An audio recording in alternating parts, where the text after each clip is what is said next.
I've previously done videos where I've demonstrated a one wavelength of wire as a gain antenna. It has a few dB gain over a dipole and is bidirectional, with the radiation pattern being broadside to the wire.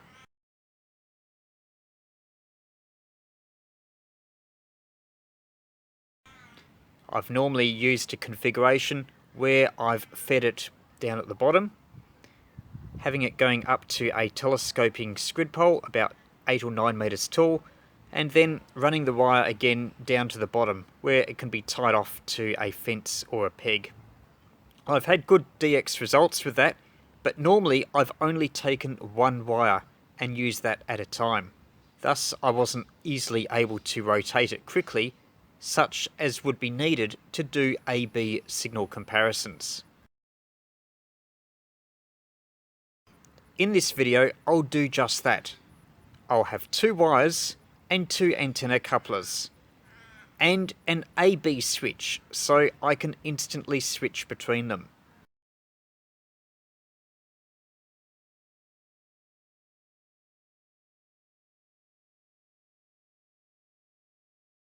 Because I have an FT817, that switch is inside the transceiver because it's got two antenna sockets. If you don't have an FT817 or FT818, then just build an external antenna switch and you can do the same thing. So the idea is that I had one antenna coupler connected to the front antenna socket and the other antenna coupler connected to the rear. And if you go into the menu settings, you can switch between front and rear instantaneously. And so that's what I did. First of all on receive, and then on transmit, transmitting whisper on 20 meters and comparing the signal reports.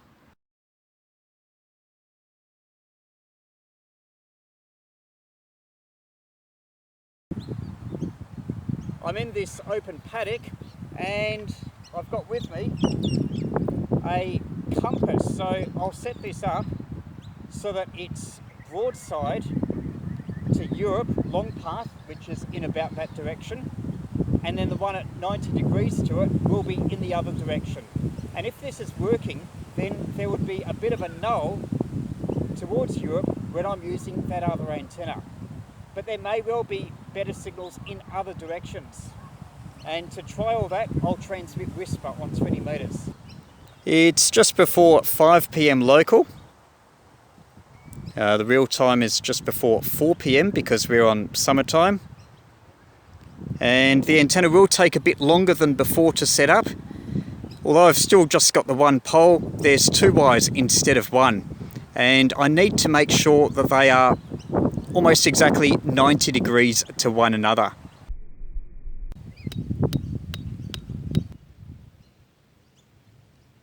I'll just show you what I've got a bit more clearly.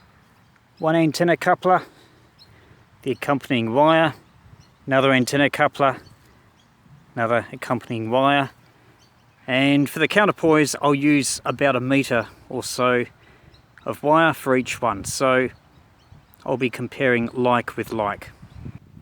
Both wires I'm using are about 20 meters long, which means one wavelength on 20 meters.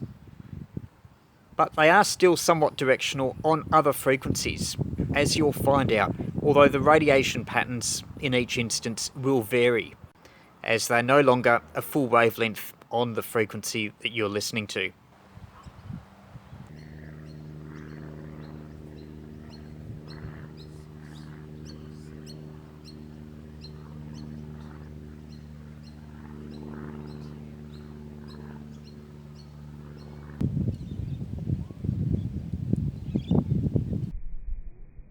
All four ends of the two wires are on the ground.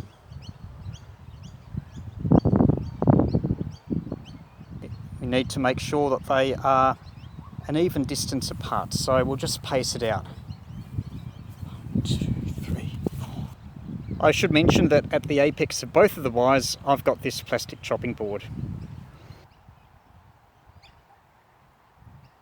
Just got a stake hammered into the ground, Velcro, the fishing pole about 8 meters tall, and hopefully you can see the 4 wires at the top at 90 degrees to one another.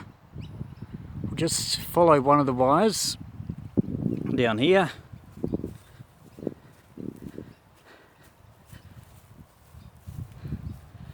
This end is about 1.5 meters above the ground, and I've just got fishing line going down to this peg. You can probably just see it just near the mallet. This is a bit higher off the ground, about 2 meters or so. That's because it's got some longer rope attached to the end. Now, keep going. You can just see the pole on the left.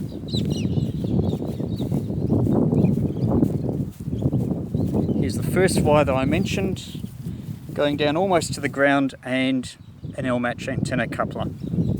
Just got a short counterpoise here, and just got a tent peg here just to hold it, to stop it going towards the centre. Maybe I should have this on some fishing line as well, elevated about 1 metre, but anyway, that's what we've got, so we'll try that first. And then there's kayaks, just follow that. There's a connector now. Of course you're probably seeing 2 connectors, because we'll just follow the second line.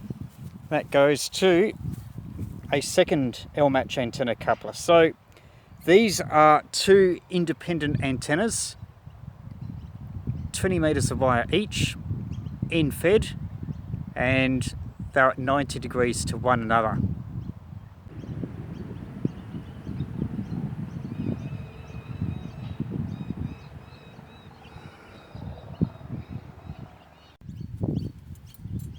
You could use tent pegs, but I'm just using these metal strips from a old beach tent.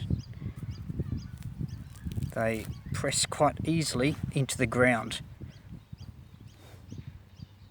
This wire down here is favouring 130 degrees. This wire up here, you probably can't see it, is about 40 degrees.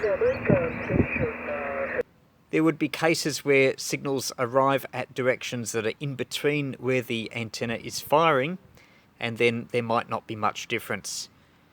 In other cases there might be local noise that's stronger in one direction or the other, and that might provide a difference. There could even be cases where in one position you're getting a better signal on receive, and in another a better result on transmit, because with receive you really want to aim for signal to noise ratio, whereas on transmit you want the maximum signal. Now on to receiving tests. First of all, 20 meters. Bearing in mind it's late afternoon, around 5-6 p.m. local, so long path is starting to come in from Europe. First antenna coupler.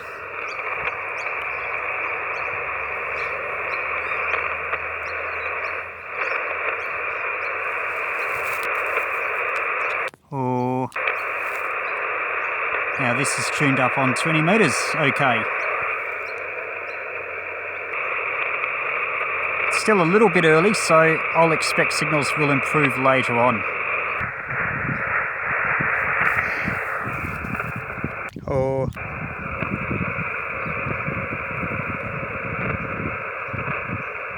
Oh.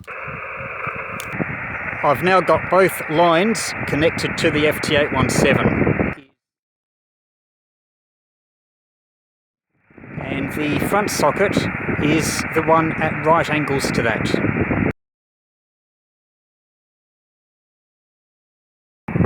And you can use the function button to swap between front and rear. So we'll try and find a signal and see if there's much difference between them. Okay, 4 Kilo Uniform Sierra. Testing it. Yeah, you were 5 and 7, 57, roger. 5 and 7 to you, test 57, over.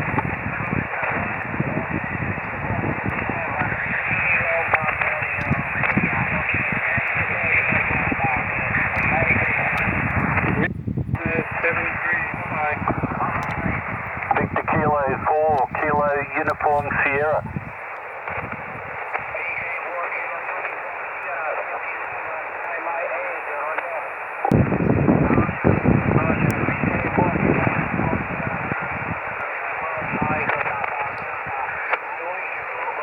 Not a lot of difference.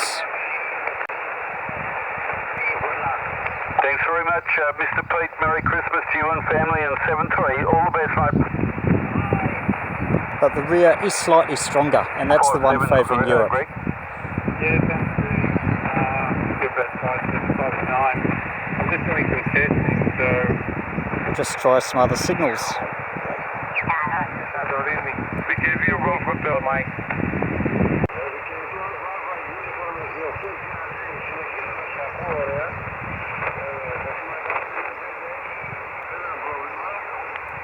Rear seems to be very slightly stronger.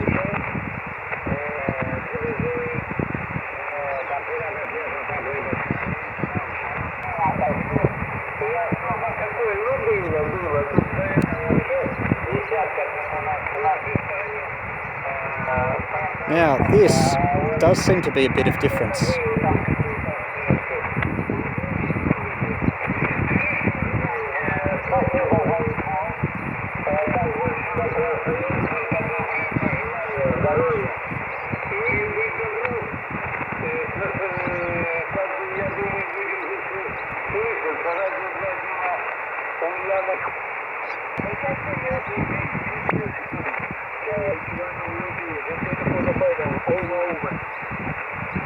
Yeah, thanks very much, Novi, and your signal is holding up 5 and 9 the whole way. Fantastic signal. Yes, the coronavirus Now on hasn't this been signal, very good down here. the front Everybody connection got vaccinated, is and, slightly stronger, then the new strain, but really very little in it. and so they're trying to get that one under control at the moment. But the numbers are going up again here. So but we live in a fairly remote place, so it doesn't affect us here too much, Novi, that's for sure.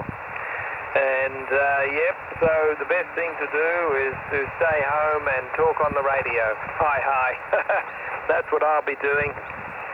Thank you very much for the best wishes. Yes, and it is good to have the family round.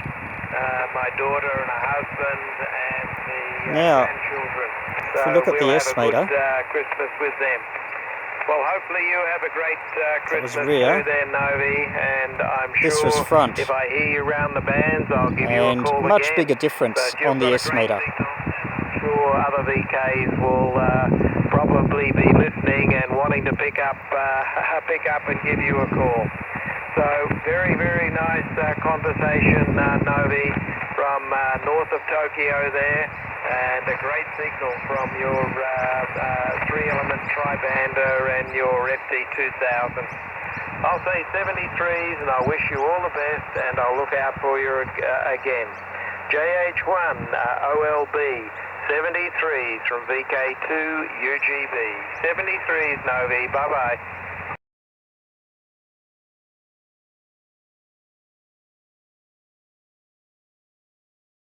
Overall, not a huge difference, but there was some on some signals.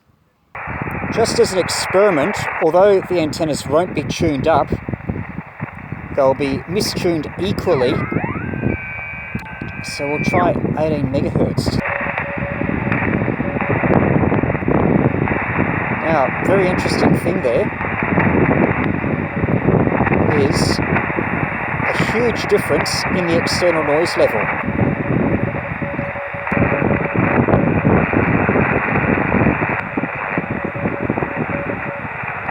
We'll try 21 megahertz.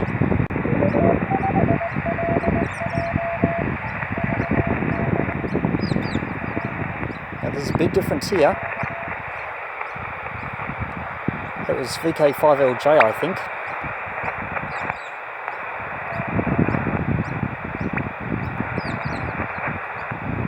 Here, completely inaudible.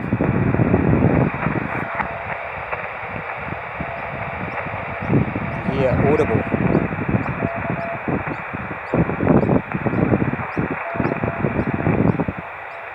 noise is actually higher, but so is the signal. With the other configuration, it disappears almost completely.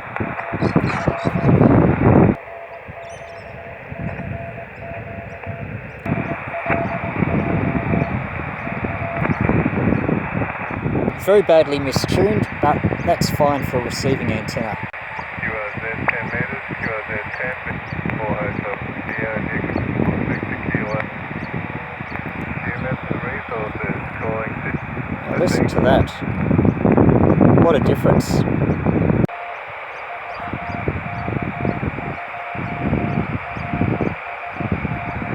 That's the VK3YE beacon in Sydney.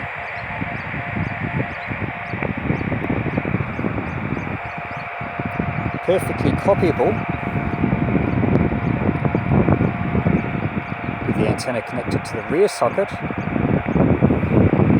Nothing at all connected to the front with the front antenna.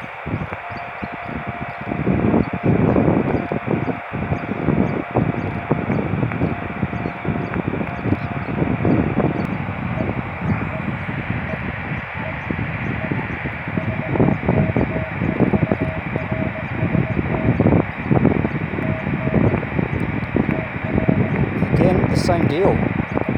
It's VK4RST further north. Bearing in mind the antenna is now more than one wavelength long, so the radiation pattern will be different. And another thing as well is the radiation pattern is different at different angles of radiation and distances, so it's not consistent. Have a look at antenna modeling software and see how the radiation pattern varies.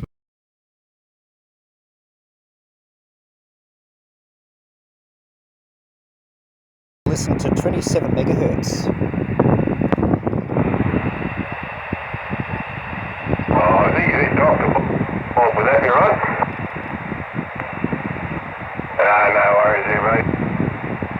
You're great to make me quiet my friends. Yeah, so I'll give you a quick Massive shout, difference. say good day. You ready? Yeah. I bought a BA Fairlane, a V8 one. Oh, right, okay, I just thought the toilet. Yeah, that's what I've been told. What about lower bands? I'd expect there to be less directionality with this antenna down there, but here's a listen to 10 megahertz.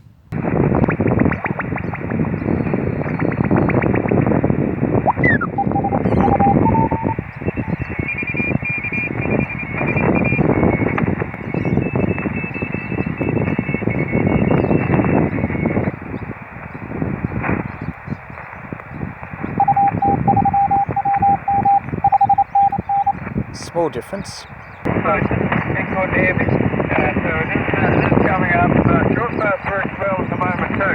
We have been on short path. 73, enjoy your Christmas break. There's a difference there. Well.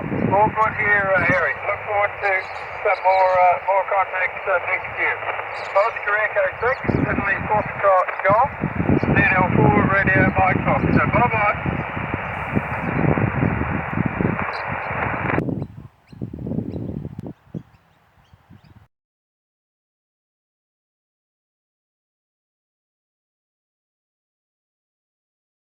I've got the call signs down the left. The ones highlighted in yellow are the Europeans. And there was a significant difference. You can see in these cases, there are no signals from me picked up by these stations when the antenna was end on, but when it was broadside, there are signals. And this was quite consistent, so it can't be accounted for variations in conditions.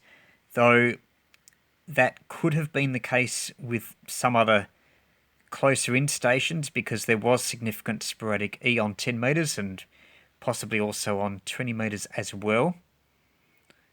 With some of the New Zealand stations, that bearing is similar to Europe from here, Europe long path that is. And again, there seemed to be a correlation. I'm not going to go into a lot of detail, but yeah, definitely an effect. Now these columns here were less clear because I then turned the orientation of both wires so that they favoured directly north and south and directly east-west, and Europe would be in between those, so much less of a clear difference. Getting back to before, let's have a look at ZL2BCI, with it favouring them -3, -5, -3, not favouring them -18, -19. So that is quite a big difference. Let's have another look at another ZL. ZL2005SWR, -3, -3, -7 versus -21, -19, -11. So a fair bit of fading, but the direction favouring them was consistently better. Some of these results, there's just too much variation to take much notice of. Now here's with the north-south, east-west thing. It's a VK6, which is pretty much due west, and yeah, the favouring of VK6, -14 versus, or -14 and -10, was always more than not favouring VK6, -17 and -15. In the case of VK4s, it's VK4XDB there, with the antenna favouring them -1 and +1, not favouring -13 and -12. Some other VK4s, the results are not quite as clear cut. So yeah, you probably need to do more tests, but certainly for Europe, which is what I was aiming to compare, the wire being broadside to them was unambiguously better than with it at 90 degrees. At in-between angles, it was sort of in between. That indicates that the lobes on this sort of thing are quite broad, which is what you'd expect because it's not a particularly high gain antenna. Of note is that early on, the stations picking me up were in Italy, the Europeans. Oh, there's one Austrian there. Later on, when I had the orientation different, it was all German, so that indicates the extent to which the propagation moves around. The results here, not really conclusive. Overall, for casual portable operating, I still will only take one wire, but I'll be a bit more conscious of the direction that I erect it. It takes a bit longer, quite a bit longer, to take up and pull down two wires, not to mention the extra weight that you've got with the extra antenna coupler and the coax feed lines as well. There are some other things you could try. For instance, I did a video where I was able to get a single directional pattern with one wire. That was just by bending it at certain angles and tying it off at a certain height. That was like a cardioid heart-shaped pattern with a steep null. If you wanted to, you could try having two wires for two favoured directions and switch between them. Another possibility you could experiment with is maybe having relays at the top. You could have one wire. It could be figure 8 cable, so you can put a DC voltage up to drive a relay, and you could have two other wires at the top with the relay alternating between which is connected. You do need to separate the RF from the DC, so you can use some RF chokes and capacitors to sort that out. Haven't tried it, but quite interesting. Overall though, for casual portable operating, I'd probably still just take the single wire, but be more mindful of where I'm orienting it.